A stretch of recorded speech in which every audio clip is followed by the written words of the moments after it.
മക്കത്ത് പോയിട്ട് കായബത്തുനിന്ന് സെൽഫി എടുക്കുന്ന എത്ര ഹംക്കുണ്ട് വന്നു. കായബത്തിന്റെ നേരെ തിരിഞ്ഞു നിൽക്കുക. എങ്ങനെ കായബം ബാക്കിലാക്കിയിട്ട് ഇങ്ങനെ എന്നിട്ട് ഫോട്ടോ എടുത്തിട്ട് ഞാൻ കായബത്തിലാണ്, പിന്നെ അവന് ഉപ്പാന്റെ തറവാട്ടിലാണ്. റൗദാ ഷരീഫിൽ പോയി റസൂലുള്ളാഹിനെ ബാക്കിലാക്കിയിട്ട് തിരിഞ്ഞിട്ട് സെൽഫി, ഞാൻ റസൂലുള്ളാഹിന്റെ റൗദാ ഷരീഫിലാണ്. വിവരം കെട്ട പടു ജാഹിലേ, മക്കയും മദീനയും അതിനൊരു പവിത്രതയുണ്ട്. നീ സെൽഫി എടുക്കാനുള്ള സ്ഥലമല്ല അത്. നീ ഉംറക്ക് പോയി സിയാറത്തിന് പോയാൽ ആ കർമ്മം മനസ്സോടെ നിർവഹിച്ച് തിരിച്ചു വരണം. മൊബൈൽ റൂമിൽ വെച്ചിട്ട് പോകണം കായബാലയത്തിലേക്ക്, അത് പെട്ടിക്കകത്ത് വെച്ച് പോകണം മദീന പള്ളിയിലേക്ക്.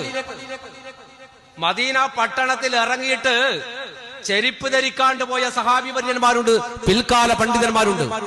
പുണ്യനബിയുടെ നാടാണ്, ചെരിപ്പ് ധരിക്കൽ എനിക്ക് പാടില്ലെന്ന് പറഞ്ഞിട്ട് ചെരിപ്പഴിച്ചു വെച്ചിട്ട് മദീനയുടെ മരുഭൂമിയിലൂടെ നടന്നുപോയ, ചുട്ടുകൊള്ളുന്ന മണ്ണിലൂടെ നടന്നുപോയ താബീങ്ങൾ ജീവിച്ച നാടായത്.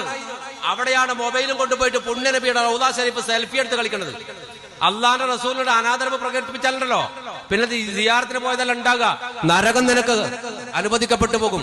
അതുകൊണ്ട് മദീനത്ത് പോകുമ്പോ പുണ്യനബിയുടെ അടുക്കൽ പോകുമ്പോൾ കുറച്ച് കണക്കൂട്ടിട്ട് പോയാൽ മതി, കരുതിയിരുന്നിട്ട് പോയാൽ മതി. അവിടെ സെൽഫി എടുത്ത് കളിക്കേണ്ട സ്ഥലമല്ല, നിനക്ക് ബേക്കൽ കോട്ടയല്ല അത്. അവിടെ പോയി സെൽഫി എടുക്കേണ്ട സ്ഥലമല്ല. മദീന പള്ളിന്റെ മുമ്പിലേക്ക് നടന്നു പോയി ആദരവുണ്ട്, സലാത്ത് ചൊല്ലിയിട്ട് പോകണം, വിശുദ്ധ സലാത്ത് ചൊല്ലിയിട്ട് പോകണം അങ്ങോട്ട് വിശുദ്ധ റൗദയിലേക്ക്. അവിടെ പോയിട്ട് കരഞ്ഞ് ദുആ ചെയ്യാൻ കഴിയണം. അല്ലാണ്ട് അവിടെ പോയി കുത്തിയെന്ന് സെൽഫി എടുത്തിട്ട് നാട്ടിലേക്ക് വിടുകയല്ല വേണ്ടത്. ഞാൻ മദീനത്താണ്, റസൂലുള്ളാഹിന്റെ മുന്നിലാണ്, ഇതാ കണ്ടോ റൗദ കണ്ടോ, ഇപ്പൊ കാണിച്ചാലായിട്ട് ദുനിയാവിൽ റൗദ ഇല്ലാതെ. വിവരം കെട്ട പടുജാഹിലുകൾ വിവരക്കടി ചെയ്യരുത്. ചെരുപ്പ് ധരിക്കാണ്ട് നടന്നുപോയി മനുഷ്യന്മാരൊക്കെ മദീനയുള്ള ആദരവ് കാരണം. മാലിക് റളിയല്ലാഹു അൻഹു ബത്തൊക്കെ തിന്നിട്ടില്ല. എന്താ കാരണം അറിയോ? ബത്ത മുറിച്ച് തിന്നിട്ടില്ല. റസൂലുള്ള എങ്ങനെയാണ് ഈ ബത്ത മുറിച്ച് തിന്നതെന്ന് അറിയാത്തതുകൊണ്ട് ഇമാം മാലിക് റളിയല്ലാഹു അൻഹു ബത്ത തിന്നിട്ടുള്ള ജീവിതത്തിൽ നമ്മൾ തിന്നുന്നില്ലേ? എന്തുകൊണ്ടാ? നമുക്കതിനെ കുറിച്ച് അറിയില്ല. ആദരവാണത്, ആദരവ്. അദബ് വേണം, അദബ്. അദബില്ലാത്ത നന്നാവൂല. ഇൽമുണ്ടായിട്ട് കാര്യമില്ല, വലിയ പണ്ഡിതനായിട്ട് കാര്യമില്ല. അദബിനാണ് പ്രാധാന്യം, അദബ് വേണം. ഇബ്ലീസിനേക്കാൾ പാണ്ഡിത്യമുള്ള ആരുണ്ടായിരുന്നു ദുനിയാവിൽ? ഇബ്ലീസിനേക്കാൾ വലിയ പണ്ഡിതനാരുണ്ടായിരുന്നത്? മലക്കൾക്ക് ക്ലാസ് എടുത്ത് കൊടുത്ത വിവരം കെട്ട ആളല്ലല്ലോ ഇബ്ലീസ്. മലക്കൾക്ക് ക്ലാസ് കൊടുക്കണമെങ്കിൽ കുറച്ച് പണിയുണ്ടല്ലോ. അത്ര ബുദ്ധിയും വിവരമുള്ള ആളാ ഇബ്ലീസ്. അദബില്ലാത്തോണ്ടാ പുറത്താക്കിയേ. അദബ് വേണം മനുഷ്യന്. അതുകൊണ്ടാണ് മദ്രസയിൽ 1-ാം ക്ലാസ്സിലെ മക്കൾക്ക് അദബ് എന്ന് പറഞ്ഞിട്ട് പാഠപുസ്തകം തുടങ്ങുന്നത്. അദബാ വേണ്ടേ? ഇൽമിനേക്കാൾ വലുത് അദബാ വേണ്ടത്.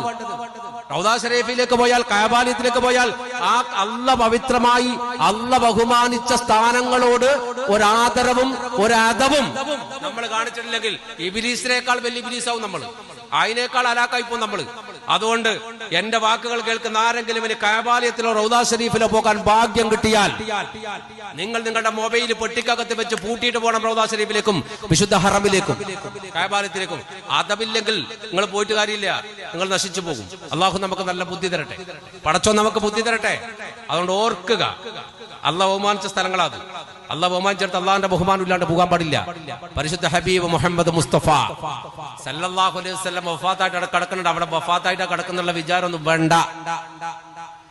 അവിടെ പോളാളി പെരുന്നാളൊക്കെ പുണ്യനബി കാണുന്നുണ്ട് എന്നുള്ള ബോധം വേണം, അല്ലേ? സലാം പറഞ്ഞാൽ സലാം തിരിച്ചു മടക്കും പുണ്യ ഹബീബ് മുഹമ്മദ് മുസ്തഫ സല്ലല്ലാഹു അലൈഹി വസല്ലം. നമ്മൾ കേൾക്കുന്നില്ല എന്ന് വിചാരിച്ചിട്ട് ചെയ്യുന്നില്ല എന്ന് വിചാരിക്കണ്ട. അപ്പൊ ആ സ്ഥലത്തേക്ക് പോകുമ്പോൾ ഒരു ആദരവും ബഹുമാനവും കാണിക്കണം. അള്ളാഹു നമുക്ക് പുണ്യ നബിയോട് ആദരവും ബഹുമാനവും മതവും കാണിക്കാനുള്ള ഒരു തൗഫീഖ് അള്ളാഹു നൽകി അനുഗ്രഹിക്കുമാറാണ്.